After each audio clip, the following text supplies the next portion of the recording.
Jesus Christ is the only way. Nothing else. No one else.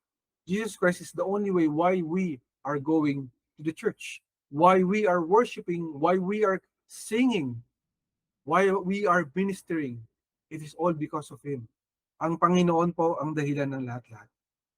And there was this one particular story about one woman in the Roman times, during the ancient Roman times. Her name was Perpetua. Si Perpetua po ay isang lingkod ng ating Panginoon. Siya po ay isa sa mga Kristiyano during her time, during the Roman occupation of Israel. And she was actually martyred or judged during her time. Kasi meron pong mga Roman officials na nagalit sa kanya because alam naman nila na siya po ay lingkod ng Panginoon at sumasamba sa ating Panginoong Hesus. But her own admission, by her own admission sa kanyang pag-amin, na wala po siyang ibang sinasamba kundi ating Panginoong Hesus lamang. At dahil dito siya po ay na-judge para patawan ng capital punishment, para ipapatay ng Imperyo Roma or the Roman Empire, the government of Rome during that time. Because for her, wala pang iba nang dapat sambahin, wala nang ibang daan kundi ang Panginoong Jesucristo. At hindi po ito matanggap ng mga Romano. Sapagkat para sa kanila, there's so many ways. Maraming paraan para magkaroon ng kaligtasan. Maraming paraan para sumamba. Pero po si Perpetua, she stood by her belief, her faith, na ating Panginoong Jesus ang tanging daan. Wala nang iba pa. And so because of that, she was martyred. But this was memorable for all to stand for the faith sa ating Panginoong Jesus. Sapagkat si Perpetua, she stood for the Lord because she believed that Jesus Christ is the only way. Para pangunahan tayo sa mensahe ng ating Panginoon, basahin natin ang salita ng ating Diyos in John 14:6 in the ESV version. It says here, Jesus said to him, I am the way and the truth and the life. No one comes to the Father except through me. So sinasabi ng Panginoon, wala nang ibang daan, wala nang ibang katotohanan, walang ibang buhay, walang makapupunta sa Ama, kundi tayo dadaan sa Kanya. So ang natatangi at nag-iisang mediator between God and man is Jesus Christ. Siya lamang po ang ating Panginoong Jesus. So dinideclare niya yan dito malinaw. I am the way. So kapatid, pag sinabing meron pang ibang daan, let us remember singular form to. So siguro naman nag-aral tayo ng English. Even in Filipino, meron pong grammar. I'm not sure sa mga teachers natin na nakikinig, ano po yung sa Tagalog na singular form at ang pagkakaiba ng plural form o singular form sa Tagalog. Pero basically, it's singular. I am the way, the truth, and the life. And also, by declaring this, is also saying, I am. Kasi sa panahon nila Moses, sinabi ng Diyos Ama, nung tinanong ni Moses, paano ko sasabihin sa kanila na ikaw ang Diyos? Anong pangalan mo? Sabi, to tell them, sabi mo sa kanila, I am who I am. So sinasabi ng Panginoon dito, ng ating Panginoong Jesus, that He is I am. So yung salitang I am, it is very, very important, kapatid. It pertains to God when we say I am, because sinasabi ng Panginoon, ako yun. Wala nang iba. So wala na pong ibang daan kundi ating Panginoong Jesus. So pag may nagsabi pa pang iba pang daan, magtanong na po tayo kasi nakakatakot po yun. Ililigaw po tayo sapagkat sa mga daraanan, di ba? Kahit sa pagka sumakay ka ng sasakyan, nag-grab ka, nag-taxi ka, nag-jeep ka, pag may sinabi pa silang ibang daan, baka magtaka ka, baka, let's say yes, papunta ron, there you have your own different routes, pero papunta ron, dun lang. Hindi ka pwedeng pag sinabing pa-south, pupunta ka ng north para makarating sa south. Di ba? Alam natin yun, di ba? Pag sinabing papuntang east, ay dadaan ako sa west. Kasi doon nang papunta yung east. No. Doon lang yung direksyon mo, isa lang yung dadaanan mo. Though, merong mga ibang translation, di ba? Transportation means, but the way to that place is still the same. Isang ruta papunta ron. Isang direksyon. If you go the other direction, it's a different thing. Ang sinasabi lang ng Panginoon, nor is there salvation in any other. For there is no other name under heaven given among men by which we must be saved. So wala nang ibang paraan para tayo maligtas. So basically, to get to heaven, para makapunta ka sa langit, wala na iba pang paraan ng kaligtasan para makarating doon. Because there's no other name, walang ibang pangalan na binigyan ng kalangitan para tayo ay maligtas pa, kundi sa pamamagitan ng ating Panginoong Jesus. So pag may nagsabi pong ibang daan, mag-isip na po tayo, magtaka tayo. Sapagkat iyon po ay palalong daan, kalokohan na daan, an evil way na hindi po paraan ng ating Panginoon. And why is this so much important for all of us today? Bakit siya importante sa atin? Anong meron dito? Because the name of Jesus Christ assures us that we will go to heaven. This is our assurance or life insurance or heaven insurance. Di ba, lahat tayo gusto natin mapunta sa langit. Congratulations sa atin pag gusto natin mapunta tayo ng impyerno. Hindi natin naintindihan kung gaano kalala doon. Kung gaano katindi ang apoy sa impyerno. Ang paghihirap sa impyerno. Walang pong gustong pumunta ron. But if you think that it is the best way to go out of life, I'm sorry to tell, kapatid, even yung mga Satanists, even yung mga atheists, nagkamali sila sa pananaw nila na yun ang dapat na direksyon. Sapagkat nakatatakot pag ikay napunta roon. But with Jesus Christ, this is our only assurance, 100% assurance na tayo makakapunta sa kalangitan. Kaya huwag tayong magtaka, bakit ang daming religion? Diba? Merong Hinduism, merong Islam, merong Buddhism, may Shintoism. Dito merong iba't iba. Merong iglesia ni ganito, merong dating doon, dating daan, tamang daan. Ang dami. Merong saksi, di ba? But let us be reminded that there is only one way, and that is Jesus Christ. Hindi po natin kailangan ng relihiyon. Hindi natin kailangan ng grupo. Para makapunta ka sa langit, ito ang ating Panginoong Kristo lang. Hindi niya sinabing, I and some religions are the way. I and some organizations are the way. No. I and some pamphlets you need to read to be in the way. No. I am the way. Siya lang ang paraan. Siya lamang ang daan. Wala na pong iba. That's why Satan tried to kinurupt po. No? Kumbaga hinaluan naman siya ng kaaway ng devil, ni Lucifer, ang mundo natin para tayo maligaw. So, yung ibang religion, ginawa niya to, lagyan mo ng ganyan, lagyan mo ng ganito, haluan mo ng isa, para hindi lang si Jesus Christ. Sa kabila naman, ay gawin mong tao lang si Jesus Christ, hindi siya Diyos. Sa iba naman, ay gawin mo lang siyang anghel. Sa iba naman, gawin mo lang siyang isang philosopher, or iba sa iba, propeta lang. Isa lamang siyang propeta. Ang totoong Diyos ay hindi siya. Diluting the truth of God, kumbaga hinaluan ng hindi 100%. Di ba sa mga pagkain, minsan kailangan may 100% proof, merong 100% ingredient. Hindi pa pwedeng kulang. Kasi pag kinulang ka, iba na yung lasa.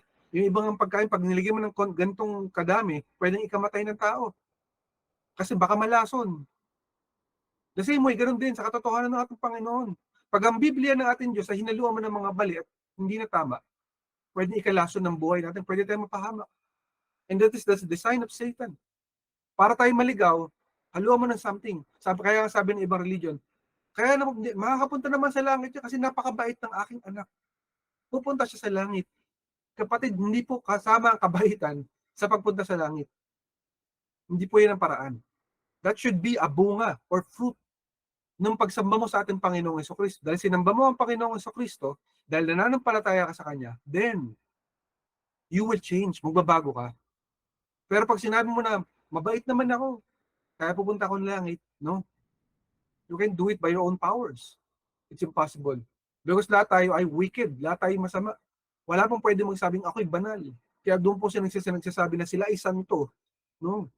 Alam po ng Lord lahat na nangyayari sa loob ng ating kabahayan, sa loob ng ating mga kwarto. Hindi tayo pwede magsinungaling sa ating Panginoon.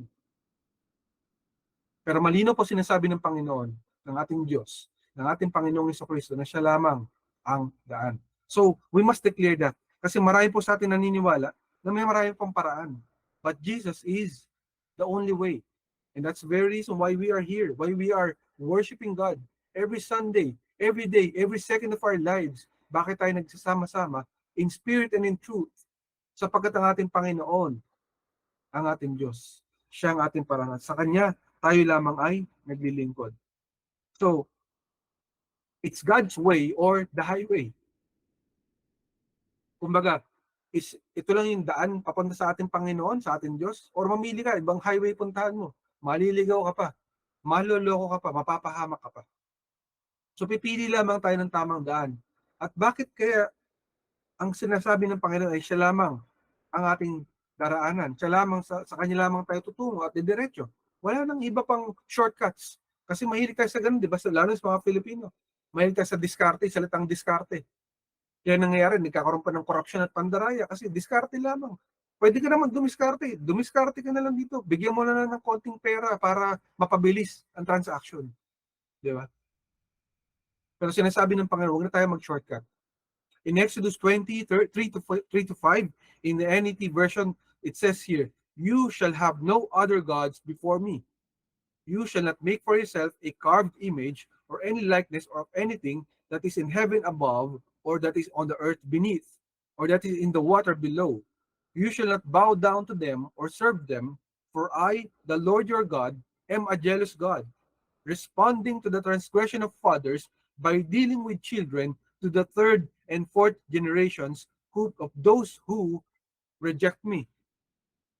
So malinaw po ito na pag nire-reject natin ang ating Diyos, kinakalimutan natin siya, tinatalikuran natin siya, at pinapalitan natin ang kanyang turo, bibisitahin niya yung saling lahi natin. Naaalala po yun ng ating Panginoon. It puts a curse on the families, on the generations after those who rejected Jesus Christ, after those who rejected God. So kapatid, if you reject God, pag sinabi mong tao lamang siya, hindi si Diyos, sa tingin mo sino ang masusumpa? Hindi lang ikaw, pati yung salin lahi mo. Pilit ka ng pilit na itong tamang daan, kayo ang dating-dating daan. But no, you're wrong. Because God is not just man, He is God. He is the only way. Hindi ang relihiyon ninyo. Pinangalanan niyo palang religare.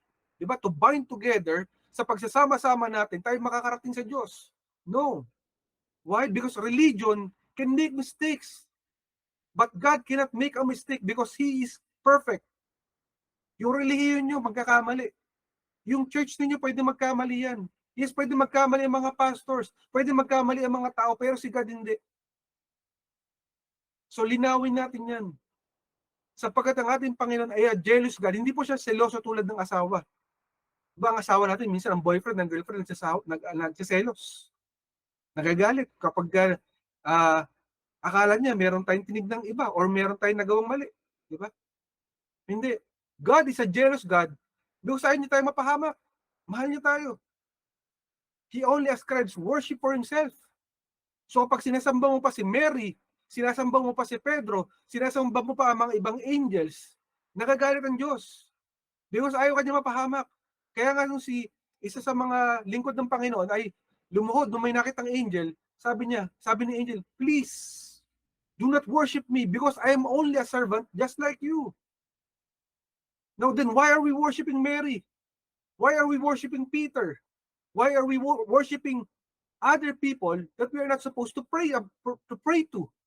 Bakit dasal tayo ng dasal sa ibang tao? Diretso mo na lang sa Lord, kapatid. Sayang. Sapagkat hindi naririnig ng Panginoon ang iyong panalangin kung hindi sa Kanya. Of course, you will still get blessings. Because there are general provisions ng ating Panginoon. Ano yung general provision? God is answering people's needs. Because yung mga animals nga, di ba? Yung mga iba't ibang klase ng animal, plants, everything in this world, pinoprovide ng Panginoon. That is general provision. Just like with every one of us, pinoprovide tayo ng ating Panginoon. But it doesn't mean that He is honoring us when we pray kung hindi po siya ang ating pinagdadasalan. So dapat alam po natin yung katotohanan ng ating Panginoon. Huwag po tayo magpaloko. At masakala po, hindi lang po ang pagsamba sa Diyos-Diyosan at sa mga iba't ibang santo ang problema sa mundo natin. We also worship people. We worship our own selves. Diba? Kapag nagalit tayo sa Panginoon, bakit tayo nagalit? Kasi hindi tayo napagbigyan. Nagagalit ako sa Diyos kasi hindi niya pinagbigyan na aking panalangin. Selfishness. One of the worst gods of this generation is SELF. Self. Yourself. Sinasamba mo ang sarili mo, kaya sa Facebook, kailangan naka-selfie ka. Anong angulo ba yung maganda, di ba? Hindi po pwedeng ganun. Ano yung panibagong pakulo ko para sa Instagram story ko, sa Snapchat story, sa TikTok story. I don't even know ang tawag sa iba't ibang mga terminology ng social media kasi hindi ako madalas sa social media. But the thing is, we worship ourselves in this generation. We love only ourselves. Kaya pag hindi po tayo na-likean, hindi po tayo na-share, nagagalit tayo. But God is telling us not to worship ourselves, but to worship Him alone. Ibigin natin lahat sa Panginoon, kapatid. Kaya ito merong isang grupo, na galit sila pag pinag-uusapan ng gender. Nagtatag na sila na sarili na ng church. Pag narinig niyo yung salitang progressive Christianity or progressive faith, these are people who are very much sensitive pag pinag-usapan ng gender. Ang kanilang tawag sa kanilang sarili ay yung pronoun nila, imbis na he or she, them or they. Kaya nakaka-confuse. So pagpunta mo ngayon sa kanilang mga building, yung ang tawag dito, yung CR, yung restroom, imbis na dalawa, magkahiwalay, isa na lang. Dati ginawa niya ng tatlo eh. Ngayon, isa na lang. Saan ba ako pupunta rito?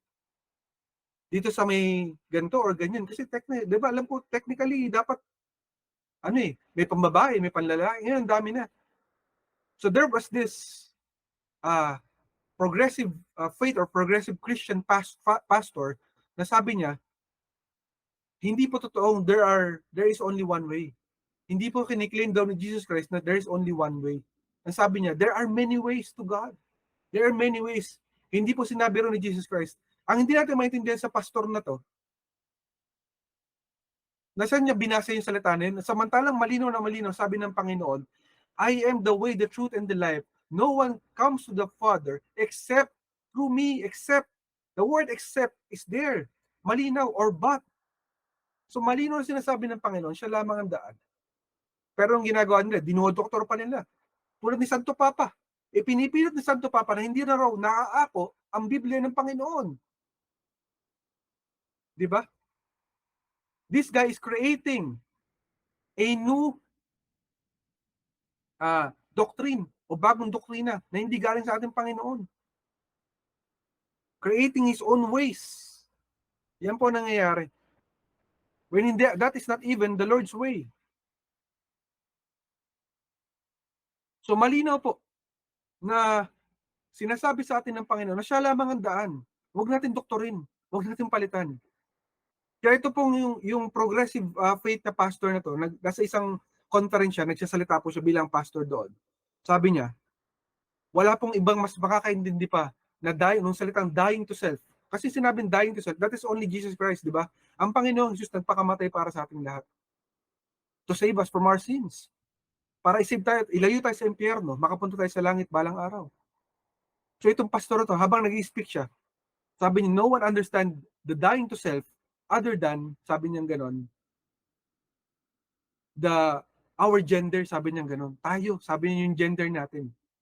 Bigla pong kumidlat at nag-lighting. Nagkaroon ng isang tunog na parang kalembang. Parang galing kalangitan na kalembang. At namatay po lahat ng monitors nila ng computers doon sa kanilang conference.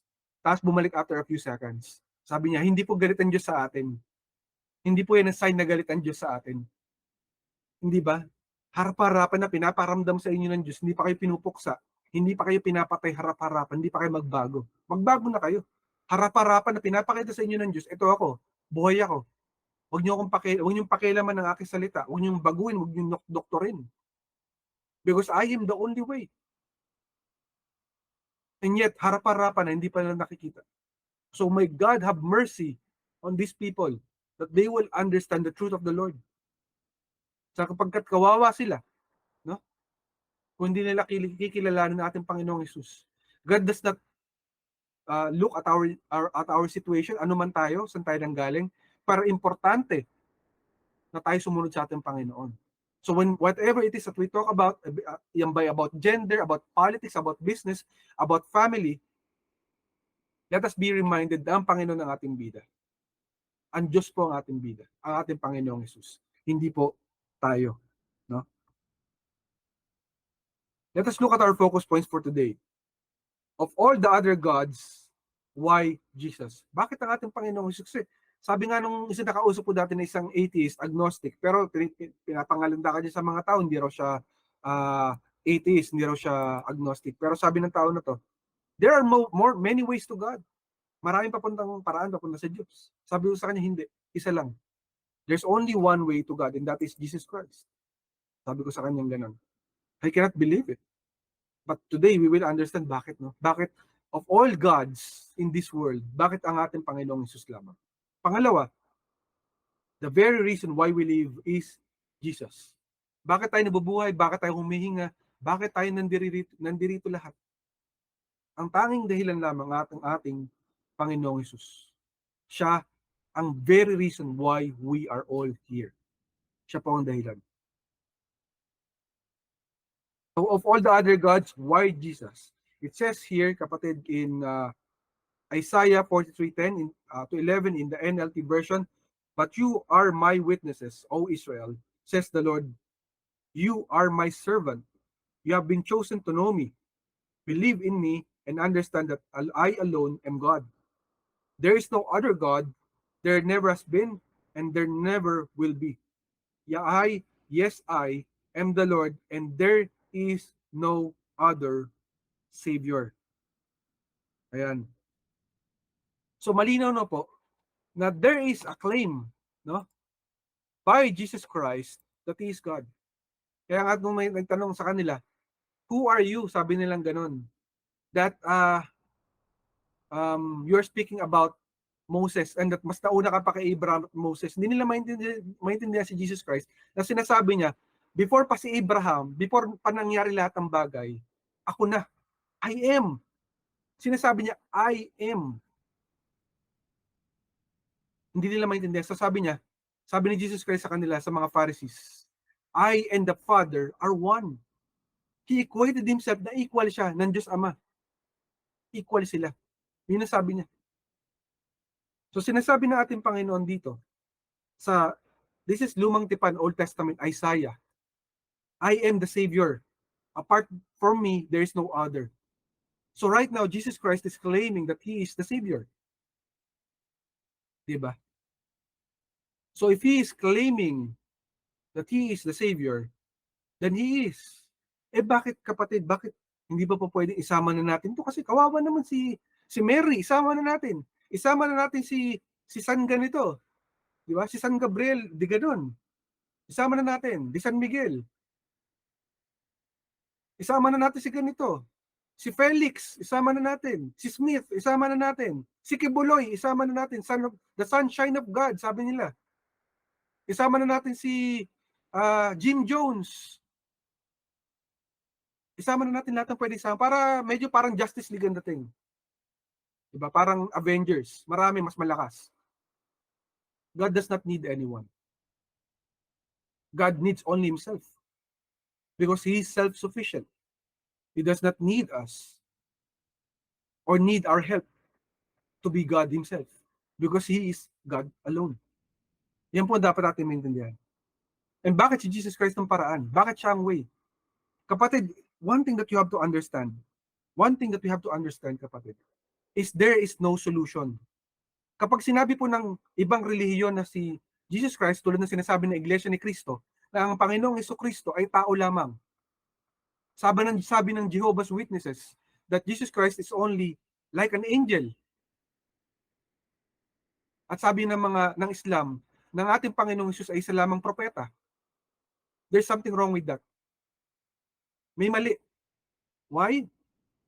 Because when we say so, then we are diminishing our own salvation. We must understand, kapatid, na hindi ka makakapunta sa langit kung ating Panginoong Jesus ay hindi Diyos. Kung hindi siya ang tanging tagapagligtas, lahat tayo mamamatay. Pupunta tayong lahat sa impyerno. Siya ang only solution. The only solution that we have to go to heaven one day. That's one thing that you have to understand. So when someone tells you na pinapalitan nila ang doktrina ng ating Panginoong Jesus, na sinasabi nila, kami ang tunay na iglesia ng Diyos. Ginandahan pa yung salita. Pero totoo, mali. Ang totoong iglesia ng Diyos ay yung iglesia na sinasabing Diyos ang ating Panginoong Jesus. Kapag sinabi mong ikaw ang simbahan ng Panginoon at hindi Diyos ang ating Jesus Christ, then you are wrong. Because malinaw dito sinasabi nga, di ba? Apart from me, there is no Savior. Ang Diyos Ama nagsasabi. But because there is the three persons ng Bible, ang ating Diyos Ama, ang Espiritu Santo, at ang anak, ang ating Panginoong Hesus, there is equality. There is one God with three persons. So malinaw po yan ng tagapagligtas ng ating Panginoon. Sapagkat siya ay nagkatawang tao. For you to be able to go to heaven, para makapunta ka sa langit, kailangan mo ng representative. Di ba tao tayo? Tao ay makasalanan. Humans are sinful. So we cannot go to heaven. There's no way. So ang Panginoong Jesus nagkatawang tao. That's why He needed to go to earth. So when He went to earth, He received yung pagiging tao to represent us. Siya naging ating representative. Di ba sabi nga natin, pupunta ka na isang exclusive subdivision or condo unit, you cannot go there unless someone ay magre-represent sa'yo para makapasok ka. Someone must vouch for you. Sasabihin niya na, ay, kakilala ko yung kamag-anak ko yung papasukin natin. The same way with heaven. You cannot go there unless someone represents you. So ang ating Panginoong Hesus, ang natatanging representative. So, pwede naman natin sabihin, di ba bakit, nandiyan naman si Krishna, nandiyan naman si Muhammad, nandiyan naman si Buddha, nandiyan naman si Kibuloy. Bakit hindi silang tagapagligtas o maging paraan? Because all humans are all guilty. Lahat tayo nagkasala. Pangalawa, all humans are bound to die. Lahat tayo mamamatay. Hindi natin yung maiwasan, kapatid. Kahit sino sa atin. Si Felix na Manalo namatay. Si Smith namatay. Si Muhammad namatay. Pero kahit isa sa mga namatay na to, wala pong nabuhay muli. The only one that was resurrected from the dead, and he said that, sabi niya, yung mga Pharisees, nagsusugal sila, nagbebenta sila ng kung ano-ano sa may labas ng simbahan, ng templo. Nagalit si Jesus Christ sa kanila. Bakit nyo binabastos ang bahay ng aking ama? Sabi niya ganun. Bahay ito ng aking ama. Respetuhin ninyo. Galit na galit ang ating Panginoon. Not anger in sin. Anger in righteousness. Galit po ang Panginoon sapagkat siya po ay makatuwiran at tama, mabuti ang ating Diyos. Sabi niya, bakit sinasabi mo na gigibain mo to? Sabi niya ganun. Sabi ng ating Panginoon sa kanila, destroy this temple and I will rebuild it in 3 days. Itatayo ko muli in 3 days sapagkat ito'y prophetic na sinabi natin Panginoong Jesus. After 3 days, mabubuhay siyang muli. Hindi lang siya nagbabanggit about the temple itself, but the temple of His body, of His spirit, about Him. Sapagkat akala ni Satan, napatay na siya sa krus ng Kalbaryo. Kaya marami po naniniwala, nakapako pa rin ng ating Panginoon. Hindi na po siya nakapako, kapatid. He is risen from the dead. Buhay na po ang ating Diyos. Tapos na yung kamatayan niya sa krus ng Kalbaryo. Wala na po siya dun. So kung hinaharap mo pa siya sa krus, hindi mo na siya mahanap sa krus. Magpakahirap ka man, magpapako sa krus tuwing iba't ibang mga event. No, that's not enough. Because God is already enough. Nabuhay na po siya after 3 days. So, lahat po ng propeta na lumabas, lahat po ng pastor na lumabas, namamatay. Pero ang ating Panginoong Hesus, nabuhay. Kaya siya ang only way of all the other gods. Ang daming Diyos na lumabas, si Baal, si Molech, di ba, si Dagon, si Isis. Ang dami lumabas. Yung from the Greek mythology, from the Roman mythology, from the Chinese, meron silang iba't ibang klase ng religion tulad ng Buddhism at Shintoism, Hinduism. Ang dami. Pero lahat sila namatay. Only one got resurrected. Isa lamang po ang nabuhay. Si Jesus Christ. So, when you think about it, kapag may nagtanong sa'yo, marami namang paraan para makapunta sa langit. No, kapatid, isa lang. Si Jesus lang. Kasi lahat tayo guilty, lahat tayo masama. Pero siya inosente. Never sinned. Not even once. He was tempted, yes. Tempted many times, but never sinned. He was innocent. He was guiltless. Just like a lamb for slaughter, for sacrifice. Kaya hindi na po kailangan ng Israel na mag-sacrifice pa. Sapagkat ang ating Panginoong Jesus ang ultimate sacrifice for all of us. To bridge the gap para makarating tayo sa Ama. Para yung panalangin natin makarating sa Diyos Ama. Kasi sa kasamaan natin, sa kasalanan natin, kapatid, alam mo ba? Kapatid, hindi makakarating ang iyong panalangin sa Ama. There's no way. But because of Jesus Christ, nakakarating yan. He became our mediator para makarating doon. So of all the other gods, kailangan natin ang ating Panginoong Jesus, sapagkat siya lamang ang natatanging Diyos. Now, the very reason why we live is Jesus. Kapatid, bakit ka nabubuhay sa mundo na to? Bakit ka nagpapatuloy lumaban? Bakit ka nagpapatuloy lumakad? Sino ang dahilan? Ano ang dahilan? Of course, marami tayong purpose, di ba? Marami tayong dahilan. Maybe sasabihin mo, nabubuhay ako para sa anak ko. Nabubuhay ako para sa asawa ko. Nabubuhay ako para sa magulang ko. Nabubuhay ako para sa pangarap ko. Sayang naman ang pangarap ko. Or maybe, somehow to establish a legacy kasi gusto kong maalala ako ng mga tao. Di ba? Maraming iba't ibang dahilan. Maraming iba't ibang paraan. Pero alam ba natin kapatid na dapat isipin natin, kaya tayo nabubuhay dahil sa ating Panginoong Hesus. Siya ang rason. The only answer, the only reason why we are living in this world. In Colossians 1:15-20 in the NASB version, it says here, He is the image of the invisible God, the firstborn of all creation. For by Him all things were created, both in the heavens and on the earth, visible and invisible, whether thrones or dominions or rulers or authorities. All things have been created through Him and for Him. He is before all things, and in Him all things hold together. He is also the head of the body and the church, and He is the beginning, the firstborn from the dead, so that He Himself will come to have first place in everything. For it was the Father's good pleasure for all the fullness to dwell in Him, and through Him to reconcile all things to Himself, whether things on earth or things in heaven, have been made peace through the blood of His cross. So lahat po ng bagay na na-create at nakikita natin sa mundo na to ay galing po sa ating Panginoon. Even ang ating hininga. Diba? Sabi ng mga scientists, now we are able to create fetuses from scratch, from a DNA. Sabi nilang ganun. We can now create human beings. Teka kapatid, sabi nyo nakikreate nyo, pero sino nyo ba kinuha? Di ba sa DNA na may DNA, pinakailaman nyo lang yung genetics. Hindi para kayo nag-create from scratch, not from nothing. Di ba? Hindi yung katulad ng pinipilit nyo ng tao nang galing sa bacteria, naging unggoy, naging reptile, naging unggoy later, naging tao. No? You cannot create something from nothing. That's impossible. At even yung Big Bang Theory ay very much questionable. Kasi sinasabi nila, pag nakatapos ng Big Bang, nagkaroon ng mixing ng mga iba't ibang gases, it formed a lot of a lot of life from the transaction of gases. Iba't ibang gas, no?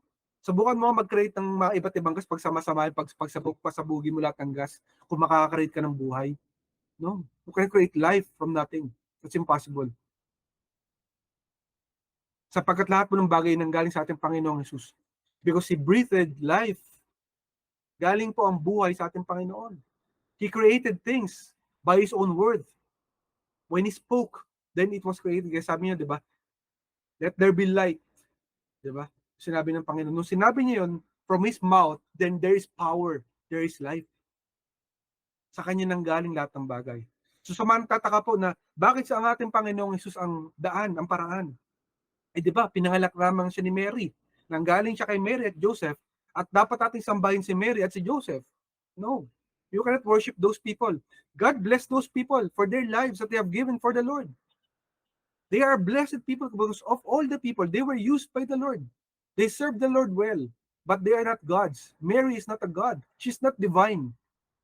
She's not divine grace, not divine mercy. But she is a blessed woman of all women. Because God saved her and used her for His purpose. Para sa purpose sa ating Panginoon. Sapagkat ang ating Panginoong Hesus, hindi po siya dumating lamang dito nung siya ay nagtatawang tao. He was before all things. Kaya malinaw dito, all things have been created through Him and for Him. He is before all things. Before ang time, before ang earth, before ang universe, there was Him. Before ang heaven, sabi niya, di ba? Both in the heavens and on the earth, visible and invisible. Nandun na siya. So kapatid, next time na mag-iisip ka sa buhay mo, ano man ang pinagdaraan natin, ano nangyayari, all the challenges that we are going through, remember na ang buhay mo nanggaling sa Diyos. It is a gift of life for you. So be thankful. Bakit ka nandirito? Pasalamatan mo ang Panginoon. Bakit ka may anak? Bakit ka merong biyaya? Bakit ka may kinakain? Bakit ka may hininga? Sa Kanya lahat yan ang galing. Kapag nakalimutan mo ang Diyos, doon ka nagko-question. Sapagkat naisip mo, hindi nanggaling ang mga bagay-bagay sa iyong sariling mga kamay. Out of your own effort. But when you go back to God, then you will understand na siya lamang ang paraan. Wala pong iba. Ang Panginoong Hesus ang pinanggalingan ng lahat na meron tayo sa ating buhay. Kaya kanina sa kanta, di ba? Jesus be the center of the church. Jesus be the center of my life. Kapatid, sino ang sentro ng buhay mo? Ang Panginoong Hesus ba? Or sentro lang siya pagka may gawain? Sentro lang siya pag nagpa-pray ka, pag may kailangan ka. Pero pag ibang bagay na hindi na sentro ang ating Panginoon, dapat kapatid, siya ang sentro ng iyong buhay. If you want to be blessed, if you want good things in your life to happen, for the blessings to pour in, sabi nga, di ba, walang sapat na sisidlan, kalalagyan ang mga blessings ng Panginoon. Answered prayers, breakthroughs, rewards from the Lord. Then, make Him the center of your life. Second by second, minute by minute, magdasal ka sa Panginoon. Lord, kausapin mo siya. Lord, kailangan kita. I'm calling upon you, O God. Answer my prayer, Lord. I'm praying day and night. Every minute I'm reciting, and I'm still waiting. And I'm patiently waiting, Lord. Because I know my reward is before me because you are my rewarder. Ikaw ang bibigay ng lahat. At ako ay magtitiwala sa iyo. So trust the Lord our God. Siya po ang bahala, kapatid. At napakabuti natin, Panginoon, in our 100th week anniversary, tinaguhi tayo ng ating Panginoon, hindi niya tayo pinabayaan. All the times na lahat ng pinagdaanan ng church, ang katuwang natin ating Panginoon. Despite all the doubts, despite all the oppositions, hindi tayo pinabayaan ng Panginoon. So kapatid, anuman ang pagdadaanan mo sa buhay, kapag ang Panginoon ang sentro mo, hindi ka niya iiwan. Sapagkat ng kanyang salita, I will never leave you nor forsake you. Hindi kaya abandon ng ating Panginoon, lalo kung siya ang sentro ng iyong buhay. For our takeaway for this evening, ang conclusion na binigay sa atin ng ating Panginoon, let us copy the attitude of our Lord Jesus Christ. Yung magawa ng ating Panginoon. Dapat kung meron tayong gagayahin, yun ang ating Panginoong Hesus. Siya po ang ating gawing na ehemplo. Our role model. Hindi po influencer. Ay, kilala ko si gantong influencer, ang galing niya sa ganon. Are you sure na nakikita mo sa TV or nakikita mo sa YouTube or sa TikTok ay totoong buhay niya? Are you sure? 100% hindi. Sapagkat nakikita natin sa pang-ibabaw ay kalokohan. Hindi po yun yung totoong buhay. Pangalawa, remember the sacrifice of the Father. Tandaan natin yung sacrifice na binigay ng Diyos Ama para sa ating lahat. We only remember yung ginawa po ng ating Panginoong Jesus, pero it was the Father who really sacrificed it. Because Jesus Christ is His Son. Let us be reminded of that. Panghuli, Jesus died for our worst sins. Yung pinakamalalang kasalanan natin, kapatid, namatay po ang ating Panginoong Jesus para sa atin. Dapat po natin niya maalala. Hindi po yan para sa ating simple sin. Nakakita po tayo ng ating Panginoong Jesus in our worst time, in our worst life. Yung pinakamatitinding kasalanan natin, nakita niya po yun. And still, He chose to die for us. Pinili niya pa rin mamatay at magsakripisyo para sa ating lahat. In Psalm 33, 10, 11, in the New King James Version, it says here, and being found in appearance as a man, He humbled Himself and became obedient to the point of death, even the death of the cross. Therefore, God also has highly exalted Him and given Him the name which is above every name. And at the name of Jesus Christ, every knee should bow, of those in heaven, of those on earth, and of those under the earth. And that every tongue should confess that Jesus Christ is Lord, to the glory of God the Father. So, gayahin po natin ang ating Panginoong Hesus. Ano po magagaya natin sa Kanya? Yung pagiging humble niya. Napaka-humble ng ating Panginoong Hesus. Wala siyang kayabang-yabang sa katawan. Because being God Himself, nung bumaba siya rito, nilower niya yung sarili niya. Like a servant, as a man, nagpakatao siya para sa ating lahat. Para tayo iligtas niya kasi mahal na mahal tayo ng Panginoon. Naalala niya yung kasalanan mo. Sabi niya, kawawa si gantong brother, kawawa si gantong sister. Kaibigan ko yan, gusto ko siyang iligtas. Hindi mo alam yung paghihirap ng ating Panginoong Jesus para sa ating lahat, yung hirap ng kanyang kalooban. Sabi mo, hindi naman nakakaramdam ang Panginoon ng paghihirap ng kalooban. No, kapatid, nakakadama siya. Tandaan natin yung nangyari kay Lazarus, di ba? Nung nag-iiyakan yung mga tao, nakita niyang patay si Lazarus, naiyak ang ating Panginoong Jesus kasi nag-iiyakan sila. Nakakaramdaman Panginoon. So pagkapatid, pag ikaw ay umiiyak, umiiyak ang Diyos para sa iyo.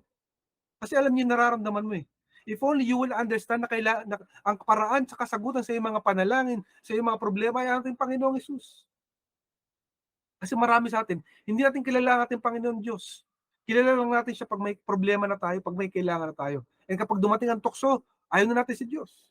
Pag dumating ang mga blessing, nakalimutan na natin siya agad. Imbis na magpasalamat ka, tumakbo ka na kagad sa mall. Bumili ka na kagad ng yung pinaka-paborito mong sale, di ba? Takbo ka na kagad kay Shopee at Lazada. Pero si Lord, hindi mo pa naisip pasalamatan. There was one cartoon skit na napanood ko sa YouTube, nakakatawa siya. Sa YouTube nakita ko siya. And isang tao, he was calling upon the Lord, Lord, answer me. Uhaw na ako. Sa desierto kasi siya. Answer me. Hinihingi siya ng sagot sa Panginoon. And during that time, hindi po niya natatakamit pa yung sagot agad. Pero nung ginaguide siya ng Panginoon, dinadala siya sa isang lugar sa desierto. So doon sa desierto, meron po isang maliit na poster sa isang tabi ng isang bato. Meron doon isang poster na merong patak ng tubig, isang patak lang, isang one drop of water. So ginaguide siya ng Panginoon dahan-dahan papunta sa lugar na yun para makainom na siya ng tubig. Pero may nakita siya sa isang malayo-layo na merong isang tukso. Sa tukso na yun, may nakita siyang isang malaking balde ng tubig. So tumakbo siya ron, pero ginaguide siya ng Lord pabalik doon sa may drop of water na poster. Pero ayaw niya kasi nakita niya may tukso doon. May tukso na, meron pang blessing. So pagdating niya ron, meron lang isang patak ng tubig na nainom siya at nauhaw na siya. Uhaw na uhaw siya. Pero pinakita ron later in the story, na sa likod ng poster na yun, merong isang lawa ng tubig, isang lake of water na napakarami. Napakarami pala ng tubig sa likod ng poster na yun. If only that guy knew. Kung alam lang ng tao na yun, na napakarami pala ng tubig sa likod ng poster na yun. Kapatid, marami sa atin ganun. Diba? Hindi tayo nakatingin sa kayang ibigay sa atin ng ating Panginoon. Pinipilit natin sarili nating kakayanan. Napakayabang natin, napakagaling natin sa ating paningin. And yet, tinuturuan tayo ng ating Panginoon to be humble. Magpakababa tayo sapagkat ang Panginoon magpo-provide ng ating pangangailangan. If only we see ng ating Panginoon ng ating kasagutan, then mas magiging malinaw ang lahat ng bagay. Kapatid, malamang sa hindi. May mga bagay kang gusto marating sa buhay mo. May mga bagay kang gustong masagot ng ating Panginoon. And sometimes we are not answered because we cannot see God in our lives. We are only seeing ourselves. Kapatid, when was the last time that you have dedicated your life to God? You have dedicated your kids? Dinedicate mo na ba ang mga anak mo? Dinedicate mo na ba ang pamilya mo? Dinedicate mo ba ang bahay mo, ang business mo, ang mga pangarap mo sa Diyos? If you want to be blessed in your life, give it to God. Diba? Copy His attitude. Magpaka-humble ka, kapatid. Unahin mo ang Panginoon sa buhay mo. In 1 John 4:9-10, in the ISV version, it tells us, this is how God's love was revealed among us. God sent His uniquely existing Son into the world so that we might live through Him. This is love. Not that we have loved God, but that He loved us and sent His Son to be the atoning sacrifice for our sins. So most of us, we remember yung sakripisyo ng ating Panginoong Jesus. But let us be reminded, ang Ama ang nagbigay ng kanyang anak. He sent His Son to save all of us. There was this story na napanood ko na merong isang bata na anak siya ng isang train master. Itong train master na to ay isang ama, isa siyang tatay na talagang masipag siya magtrabaho. And meron siyang anak na kasama niya lagi sa trabaho. Idol na idol niya yung papa niya kasi yung papa niya napakagaling na train master. So yung papa niya nagpapalit ng train tracks kung pupunta ba ng kaliwa or kanan yung mga train. Pag dumarating ng mga train, siya po yung train master. So inaayos niya yung mga tracks ng train, ng mga train. And so, at one point, the train was coming, papunta na isa pong train. Ito pong train master was trying to manipulate the track so that nakadaan yung train, hindi po madisgrasya. Kasi nandiyan na yung train, yung daan putol pa, hindi pa kumakabit yung tracks. So he needed to do it. Ang problema, na-stuck siya. Na-stuck yung tatay. Inaayos niya kasi nabagsakan siya ng something. Hindi niya ngayon maayos yung track ng train. But the son saw it.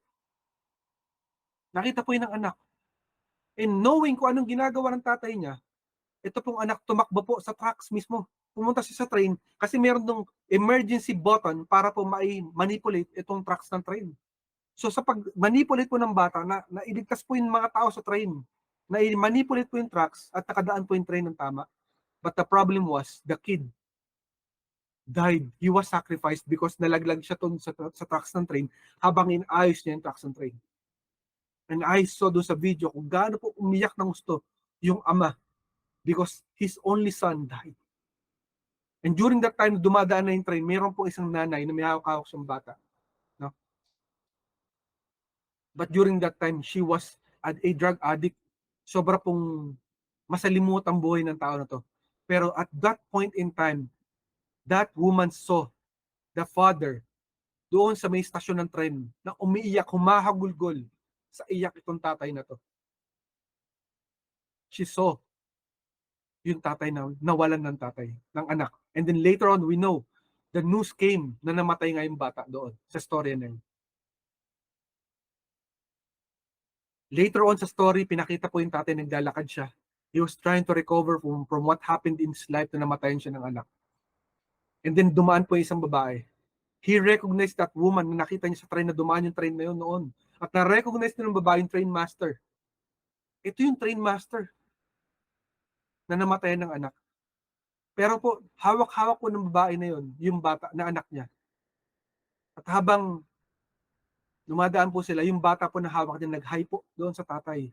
Nag-hello. And naalala po ng tatay yung anak niya. Na-realize ng tatay na hindi pala for nothing yung sacrifice ng anak niya. Sapagkat may mga batang naligtas din, may mga pamilya naligtas because of that sacrifice ng bata na yun.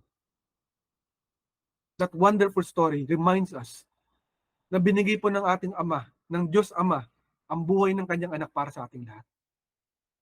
Let us be reminded na may sacrifices po na ginawa ang ating Diyos para sa ating lahat. Hindi po yan for nothing. Kasi marami sa atin, we take for granted the Lord our God. We should not take for granted the mga binigay sa atin nating Panginoon. In John 15:13, in the ESV version, it says here, greater love has no one than this, that someone laid down his life for his friends. Tandaan po natin every time that we go through life, that it was our Lord Jesus Christ who gave His life for all of us. Iniligtas niya tayo sa ating mga kasalanan. Tayo, in our worst sins of our day, ang ating Panginoon po, ang nagbigay ng buhay niya para sa ating lahat.